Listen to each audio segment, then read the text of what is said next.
Hi hello welcome back.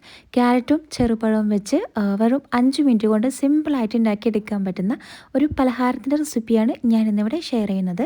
അപ്പോൾ video skip ചെയ്ത് കാണാം, ഇഷ്ടമായി ലൈക്ക് ചെയ്യുക, ഷെയർ ചെയ്യുക, പിന്നെ സബ്സ്ക്രൈബ് ചെയ്യാനും മറക്കല്ലേ. അപ്പോൾ നമുക്കൊരു പലഹാരം എങ്ങനെ തയ്യാറാക്കി എടുക്കുക എന്നുള്ളത് നോക്കാം. അതിനായിട്ട് ഞാനിവിടെ ഒരു മിക്സ്ഡ് ജാറിലേക്ക് 1 കപ്പ് അളവിൽ മൈദ എടുത്തിട്ടുണ്ട്. ഈ ഒരു മൈദക്ക് പകരമായിട്ട് നിങ്ങൾക്ക് വേണമെന്നുണ്ടെങ്കിൽ ഗോതമ്പ് പൊടിയോ എടുക്കാവുന്നതാണ്. അപ്പോൾ 1 കപ്പ് അളവിൽ 1 കപ്പ് മൈദക്ക് 1/4 കപ്പ് അളവിൽ വെള്ളം എന്ന രീതിയിൽ ഒഴിച്ചു കൊടുക്കുക. അപ്പോൾ ഞാനിത് അതിലേക്ക് 1/4 കപ്പ് അളവിൽ വെള്ളവും കൂടിയും ഒഴിച്ചു കൊടുത്തിട്ടുണ്ട്. ഇനി ഇതിലേക്ക് വേണ്ടത് ക്യാരറ്റാണ്. ഞാനിപ്പോൾ ഇവിടെ ഒരു ചെറിയ 2 ക്യാരറ്റ് എടുത്തിട്ടുണ്ടായിരുന്നു. അതിൻ്റെ തൊലിയൊക്കെ കളഞ്ഞിട്ട് ഇതുപോലെ ചെറുതായിട്ട് കട്ട് ചെയ്തിട്ട് ചേർത്ത് കൊടുത്തിട്ടുണ്ട്. അതുപോലെ തന്നെ ഇനി ചേർക്കുന്നത് പഴമാണ്, ചെറുപഴമാണ്. ഒരു 5 ഉണ്ടാവും. ഇതിപ്പോൾ നല്ലോണം ചെറിയ പഴമാണ് കേട്ടോ. അപ്പോൾ നിങ്ങൾക്ക് ചെറുപഴം എടുക്കുമ്പോൾ ഒന്നുകിൽ പൂവൻ അങ്ങനെ എന്തെങ്കിലും പഴം എടുക്കുക, മസൂരിപ്പഴം എടുക്കരുത് കേട്ടോ. അപ്പോൾ ഈ ഒരു പൂവൻ പഴമാണ്. ഇനി അതിലേക്ക് നല്ലൊരു ഫ്ലേവറിന് വേണ്ടിയിട്ട് ഏലക്കാപ്പൊടിയോ അല്ലെങ്കിൽ ഏലക്കായോ ചേർത്ത് കൊടുക്കുക. അതുപോലെ തന്നെ മധുരത്തിന് ആവശ്യമായിട്ടുള്ള പഞ്ചസാരയും കൂടി നമുക്കിതിലേക്ക് ചേർത്ത് കൊടുക്കാം. പഞ്ചസാര ഒരുപാടൊന്നും ചേർത്ത് കൊടുക്കരുത്, കുറച്ച് മാത്രം മതി. പിന്നെ ഒരു പഴത്തിലൊക്കെ മധുരം ഉണ്ടാവും. ഇനിയിപ്പോൾ ഈ ഒരു പഞ്ചസാരക്ക് പകരമായിട്ട് നിങ്ങൾക്ക് വേണമെന്നുണ്ടെങ്കിൽ ശർക്കരപ്പാനി കുറച്ച് ചേർത്ത് കൊടുക്കാവുന്നതാണ്. അപ്പോൾ അവിടെ വെള്ളം നമ്മൾ കുറച്ച് കൊടുത്താൽ മതി. ഇനി ഇതിലേക്ക് ഒരു നുള്ള് ഉപ്പും അതുപോലെ തന്നെ ബേക്കിംഗ് സോഡയും കൂടി ചേർത്ത് കൊടുക്കാം. അറ്റ് ലാസ്റ്റായിട്ട് അതിലേക്ക് ഒരു കോഴിമുട്ടയും കൂടി പൊട്ടിച്ചൊഴിച്ചിട്ട് നമുക്ക് നല്ലോണം അതൊന്ന് അടിച്ചെടുക്കണം. നല്ല പേസ്റ്റ് പോലെ വേണം അടിച്ചെടുക്കാനായിട്ട്. ഒട്ടും കട്ടകളൊന്നും ഇല്ലാതെ വേണം അരച്ചെടുക്കാനായിട്ട്. അപ്പോൾ ഇതുപോലെയാണ് ഞാൻ അടിച്ചെടുത്തിട്ടുണ്ടായിരുന്നത്. ഈ ഒരു തിക്കിലായിരിക്കും നമുക്ക് ഈ ഒരു ബാറ്റർ കിട്ടുക. അപ്പോൾ ഇതിലേക്കുള്ള ബാറ്റർ ഇവിടെ റെഡി ആയിട്ടുണ്ട്. ഞാനൊരു ബൗളിലേക്ക് ചേർത്ത് കൊടുത്തിട്ടുണ്ട്. ഇനി ഇത് ഒന്നിടുന്ന് കട്ടിയായി കിട്ടാൻ വേണ്ടിയിട്ട് നമുക്കിതിലേക്ക് റവ ചേർത്ത് കൊടുക്കാം. റവ ചേർത്ത് കൊടുക്കുമ്പോൾ ഏറ്റവും ലാസ്റ്റ്, അല്ലാന്നുണ്ടെങ്കിൽ നമ്മളിത് ഫ്രൈ ചെയ്തെടുക്കുന്ന ആ ഒരു സമയത്ത് വേണം ഇതിലേക്ക് ചേർത്ത് കൊടുക്കാനായിട്ട്.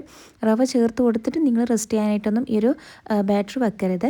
അപ്പോൾ നമ്മൾ ചുട്ടെടുക്കുന്ന, അതായത് ഈ ഒരു പലഹാരം ചുട്ടെടുക്കുന്ന ടൈമിൽ വേണം അതിലേക്ക് റവ ചേർത്ത് കൊടുക്കാനായിട്ട്. അപ്പം ഞാനിവിടെ ഒരു 2 ടേബിൾ സ്പൂൺ അളവിൽ റവ ചേർത്ത് കൊടുത്തിട്ടുണ്ട്. അതുപോലെ തന്നെ അതിലേക്ക് കുറച്ചധികം തേങ്ങ ചിരകിയതും കൂടി ചേർത്ത് കൊടുത്തിട്ടുണ്ടായിരുന്നു. അല്ലാന്നുണ്ടെങ്കിൽ നിങ്ങൾക്ക് നേരത്തെ ഈ ഒരു ബാറ്റർ അടിച്ചെടുക്കുന്ന ഒരു ടൈമിൽ തേങ്ങ അതിലേക്ക് ഇട്ട് കൊടുത്തിട്ട് അടിച്ചെടുത്താലും മതി. ഞാനിപ്പോൾ ഇതുപോലെയാണ് ചെയ്തെടുക്കുന്നത്. അപ്പോൾ ഈ ഒരു തേങ്ങയും കൂടി ചേർത്തിട്ട് നല്ലതുപോലെ ഒന്ന് മിക്സാക്കി എടുക്കാം. ഇനിയിപ്പോൾ ഞാൻ ഇതിലേക്ക് കുറച്ച് കരിഞ്ചീരകം കൂടി ചേർത്ത് കൊടുത്തിട്ടുണ്ടായിരുന്നു.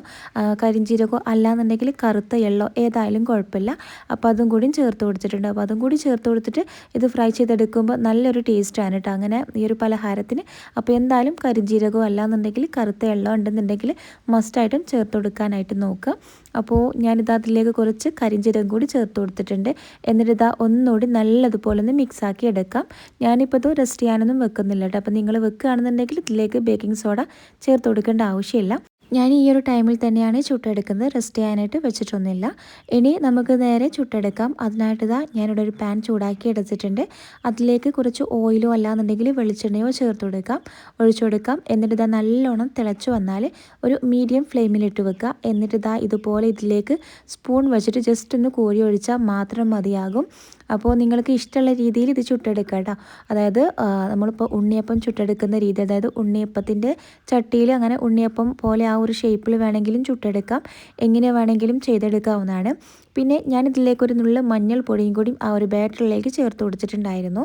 അപ്പോൾ നമ്മുടെ പലഹാരം ഏകദേശം ഇവിടെ റെഡി ആയിട്ടുണ്ട്. പെട്ടെന്ന് തന്നെ ഇത് ഫ്രൈ ആയി കിട്ടും കേട്ടോ. അപ്പോൾ അത് അധികം ടൈം ഇട്ടിട്ട് ഇതുപോലെ ഇങ്ങനെ ഫ്രൈ ചെയ്തെടുക്കേണ്ട ആവശ്യമൊന്നുമില്ല. ഒരു മീഡിയം ഫ്ലെയിമിലിട്ട് ഫ്രൈ ചെയ്തെടുത്താൽ മതി. ഒരുപാട് ടൈമിൻ്റെ ആവശ്യമൊന്നുമില്ല. നല്ല ടേസ്റ്റാണ്. നല്ല സോഫ്റ്റ് ആയിട്ട് ഉണ്ടാക്കിയെടുക്കാൻ പറ്റുന്ന ഒരു അടിപൊളി പലഹാരം കൂടിയാണ്. മാത്രമല്ല നമുക്ക് വെറും 5 മിനിറ്റ് മാത്രം മതി കേട്ടോ ഈ ഒരു പലഹാരം തയ്യാറാക്കി എടുക്കാനായിട്ട്. നമ്മുടെ വീട്ടിൽ പഴമൊക്കെ പഴുത്ത് പോയിട്ടുണ്ടെന്നുണ്ടെങ്കിൽ എന്തായാലും ഇതുപോലെ തയ്യാറാക്കി നോക്കുക.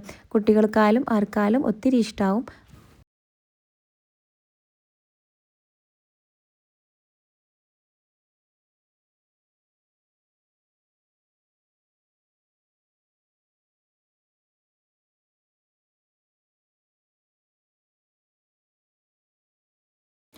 അപ്പോൾ നമ്മുടെ പലഹാരം ഇവിടെ റെഡി ആയിട്ടുണ്ട്. നല്ല ടേസ്റ്റായിട്ടും അതുപോലെ തന്നെ ഈസി ആയിട്ട് ഉണ്ടാക്കിയെടുക്കാൻ പറ്റുന്നൊരു പലഹാരം കൂടിയാണ്. ട്രൈ ചെയ്ത് നോക്കുക, ഫീഡ്ബാക്ക് അറിയിക്കാനും കൂടി മറക്കല്ലേ. അപ്പോൾ ഇതുപോലത്തെ ഈസി ആയിട്ടുള്ള റെസിപ്പീസിനൊക്കെ വേണ്ടിയിട്ട് ഈ ചാനൽ സബ്സ്ക്രൈബ് ചെയ്യുക. സബ്സ്ക്രൈബ് ചെയ്യുമ്പോൾ ബെല്ലൈക്കൺ പ്രസ് ചെയ്ത് ഓൾ എന്ന ഓപ്ഷനും കൂടി കൊടുക്കാൻ മറക്കല്ലേ. അപ്പോൾ ഇൻഷാ അല്ലാഹ് പുതിയൊരു വീഡിയോയിൽ കാണാം. താങ്ക്